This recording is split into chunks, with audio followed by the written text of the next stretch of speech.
Welcome back, students. Welcome to ELC. I'm Deepak sir from English Language Center, Danapur. And today we are going to discuss about the syllabus of class 12 Bihar Board. Okay. So this is a very bad situation about Corona pandemic. Now we are at home, and I'm not at home, but you are all at home. You are studying your subject very good, doing better. So I want to start syllabus of class 12 Bihar board. So look at the board one by one, and I will discuss about the syllabus. First of all, I will discuss about the syllabus. Then after I will come to the topic, and one by one I will complete your syllabus. Okay. So what is the syllabus? What is the main syllabus of Bihar board English? Okay, guys, ready to watch the video and look at the board also and your mobile.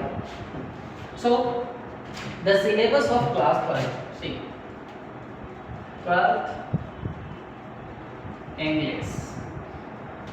Okay, syllabus. तो आज मैं discuss करने जा रहा हूँ syllabus English का, जो board में आते हैं क्वेश्चंस। तो पैटर्न पहले मैं बताऊंगा कि इसका पैटर्न क्या है, एग्जाम पैटर्न क्या है, एग्जाम में क्वेश्चंस कहाँ से आते हैं, कैसे आते हैं, किस टाइप से क्वेश्चन आते हैं, क्वेश्चन कौन सा हम लोग उस क्वेश्चन सॉल्व करना होता है, कौन सा क्वेश्चन नहीं सॉल्व करना होता है, ये भी इम्पोर्टेंट है। ठीक है, तो पैटर्न में क्या क्या है आइए डिस्कस करते हैं। एग्जाम का पैटर्न, एग्जाम पैटर्न, जो एग्जाम पैटर्न है बिहार बोर्ड का इंग्लिश में, ये पैटर्न चेंज हुआ है 2017 के बाद से। ठीक है, 2018, 19, 20 और 21 जो एग्ज़ाम हुआ जितने भी, वो इसी पैटर्न पे एग्ज़ाम हुए। और आगे का भी पैटर्न यही रहेगा। एग्जाम में का पैटर्न क्या कर दिया बिहार बोर्ड की, ऑब्जेक्टिव टर्म लिया है, ऑब्जेक्टिव क्वेश्चंस। पहले ऐसा नहीं था, पहले का जो जितना भी सिलेबस था उसमें क्वेश्चंस पूछे जाते थे, बट ग्रामर से ही था, मतलब जो क्वेश्चन था दोनों सेम थे।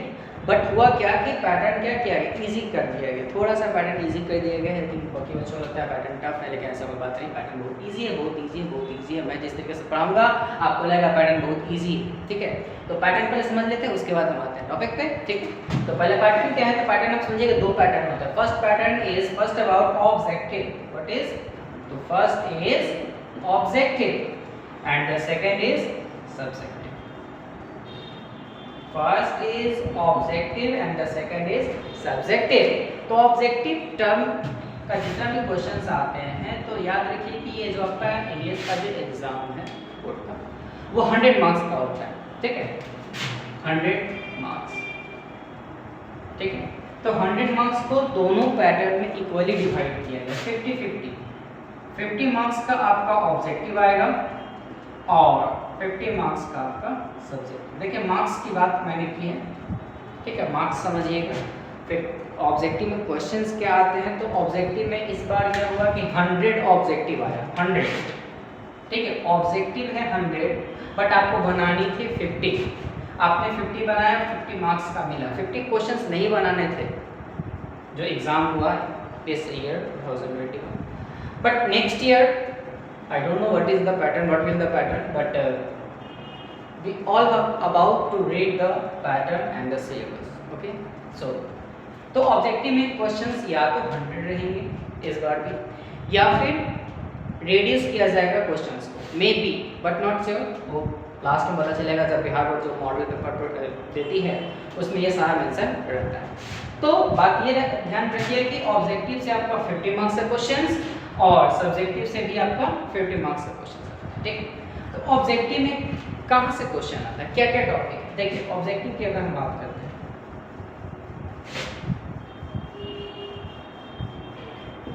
तो ऑब्जेक्टिव में, ठीक है, ऑब्जेक्टिव पैटर्न में जो क्वेश्चंस पूछे जाते हैं वो क्वेश्चन पूछे जाते हैं आपका ग्रामर से। ये ग्रामर में बहुत सारे टॉपिक पढ़ना है, क्या क्या टॉपिक क्या क्या पढ़ना है ग्रामर में, वो मैं सारा डिस्कस करूँगा। ठीक है, फिर उसके बाद आपको जो पढ़नी है वो पढ़नी है बुक। ठीक है, 2 बुक है, याद रखिएगा 2 बुक।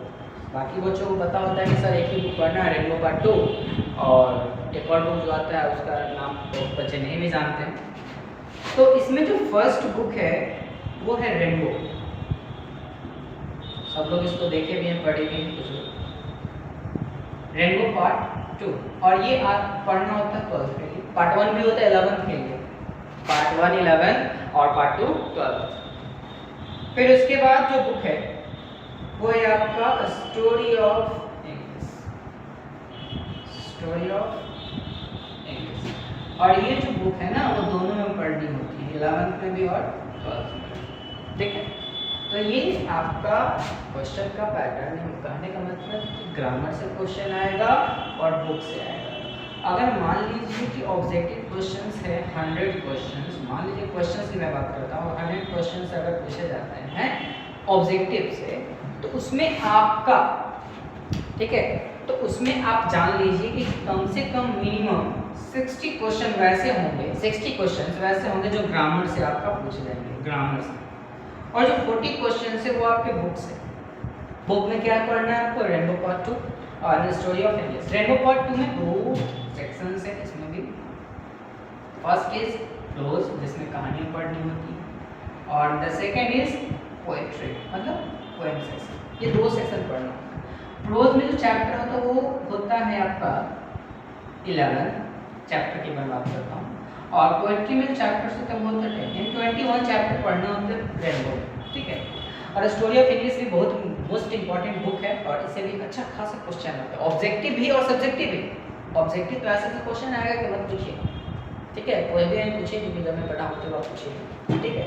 तो और स्टोरी ऑफ इंग्लिश की बात मैं करूँ तो क्वेश्चन इसका भी अच्छा आता है, और सब्जेक्टिव में भी अच्छे से क्वेश्चन पूछे जाते हैं। मतलब ये बुक आपका कैरी करता है कम से कम मिनिमम 10 मार्क्स, मिनिमम 10 या इंटू 10 to 50 ये बुक कवर करेगा आपका स्टोरी ऑफ इंग्लिश। मार्केट में ये बुक बहुत ही कम है, बट अवेलेबल नहीं है, बिहार बोर्ड ने इसको रिप्रिंट नहीं किया है, but not to worry, I have the solution कि I will publish the book, this book not from Bihar board, okay.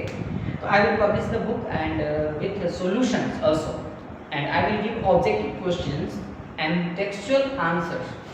जो बुक में क्वेश्चन पूछे गए हैं ना उसका मैं आंसर्स भी दूंगा। ये वाला बुक, और इसमें जो भी ऑब्जेक्टिव सारे जो हैं सारे रिलेटेड आपका जो क्वेश्चन जितने भी पूछे गए सारा, मतलब वर्ड वर्ड असाइनमेंट सारा मेंशन है। तो जब हमारा क्लासेस चलेंगी तो उसमें आपका सारा मेंशन रहेगा किस तरीके से टॉपिक को हम पढ़ते हैं और किस तरीके से क्वेश्चन को सॉल्व करते हैं। बहुत इजीली क्वेश्चन, ऑब्जेक्टिव आपका प्लस पॉइंट है, ऑब्जेक्टिव दिया है इसका मतलब समझिए कि ये आपका प्लस पॉइंट है। अगर आप इसमें ऑब्जेक्टिव मतलब ऑल टू अगर क्वेश्चन सही बनाते हैं तो वो आपका मार्क्स होता है 50 मार्क्स, ठीक है। लेकिन सब्जेक्टिव में क्या होता है कि टीचर मार्क्स कट करता है।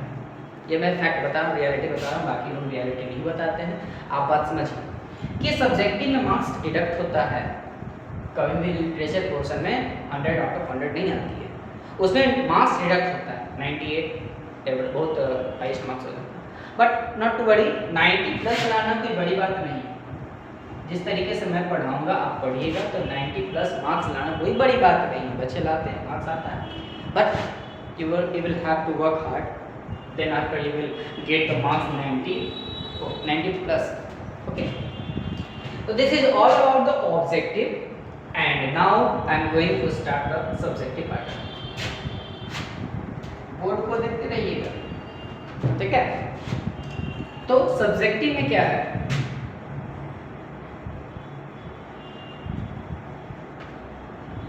सब्जेक्टिव देख, तो इसमें मैं पैटर्न समझाता हूँ, क्या क्वेश्चन आता है और कैसे आता है और कितने मार्क्स का क्या क्वेश्चन आता है।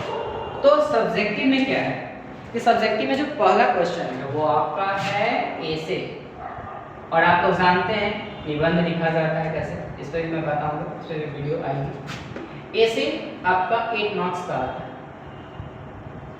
8 नंबर ए से आएगा। उसके बाद क्या है, एप्लीकेशन मतलब पत्र, उसको बोलते हैं आवेदन, ठीक है। एप्लीकेशन एंड लेटर, आवेदन और पत्र, ठीक है। ये 2 क्वेश्चंस कुछ भी पूछ सकते हैं, दोनों क्वेश्चन आप और करके आपको जो मन करे आप सॉल्व कर सकते हैं। मन करे एप्लीकेशन लिख देंगे, मन किया लेटर लिख देंगे, और जब मन करे दोनों लिखेंगे ना लिखना, क्योंकि एगो लिखना होता है एग्जाम में। इसकी जो चिन्ह है ना, चिन्ह ये जो पाई का चिन्ह है इसका मतलब या होता है, समझिए, या तो एप्लीकेशन या तो लेटर, और ये आता है 5 नंबर। नंबर काउंट कीजिएगा, ठीक है। सब्जेक्टिव आपका 50 मार्क्स का कैसे है, मार्क्स आप काउंट करती रहिए। देखिए थर्ड क्या है, थर्ड जो है वो पूछा जाएगा आपसे एक्सप्लेनेशन। क्या पूछा गया, एक्सप्लेनेशन, भावार्थ लिखें। हिंदी में भी आता है, ये पैटर्न है हिंदी का भी, इसी तरीके से क्वेश्चन पूछा हिंदी में। तो एक्सप्लेनेशन में क्या होता है कि इसमें आपका 8 मार्क्स का क्वेश्चन आता है, जिसमें एक क्वेश्चन आपका होगा प्रोज का, प्रोज ये वाला प्रोज 11 चैप्टर है। एक्सप्लेनेशन होता क्या, समझा दें, होता क्या है ना कि मान लीजिए चैप्टर आप पढ़ रहे हैं, कोई भी चैप्टर जैसे अर्थ का राइटर हो गया अचीवर्स, तो अर्थ के चैप्टर्स में से 2-3 लाइन अगर निकाल कर रख दिया गया और कहता है, मतलब कहीं से, मतलब ये नहीं कि दर्द से दे, किसी भी चैप्टर से 2-3 लाइन निकाल कर दे देगा और कहेगा इसका अर्थ बताइए, मतलब एक्सप्लेन कीजिए। एक्सप्लेन करिएगा तो आपको नंबर मिलेगा, नहीं कीजिएगा नहीं मिलेगा। तो प्रोज हो गया। और दूसरा होता है पोएट्री, जी पोएम का लाइन, ठीक है। पोएम का लाइन समझिएगा, पोएम जो फर्स्ट पोएम है स्टेटस लगा do not go, poem first poem status लगा डू नॉट गो, ठीक है, लिखे इसको जॉन। तो पोएम का लाइन है कि स्टेटस लगा do not go for greatness of the not in the of the world can so better for me. अब मान लीजिए लाइन दे देगा, अगर आप पोएम नहीं पढ़ रहे हैं तो कैसे एक्सप्लेन कीजिए, नहीं हो पाएगा आपसे।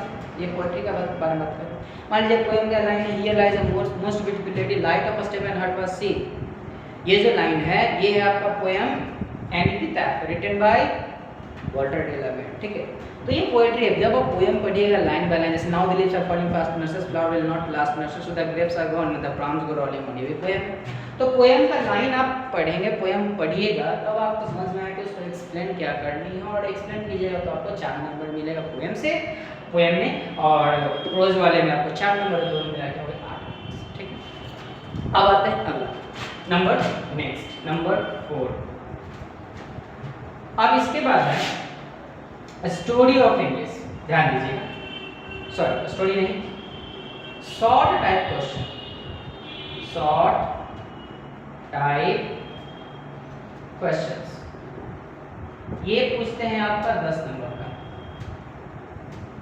ठीक है। शॉर्ट में करना क्या है जी, शॉर्ट टाइप में कहने का मतलब है ना 5 क्वेश्चन देगा, जिसमें से आप, सॉरी 5 नहीं 10 को देगा, 10 में से 5 आपको बनाना है, मतलब मात्र 5, only 5 we have to solve the question of short type questions, only 5।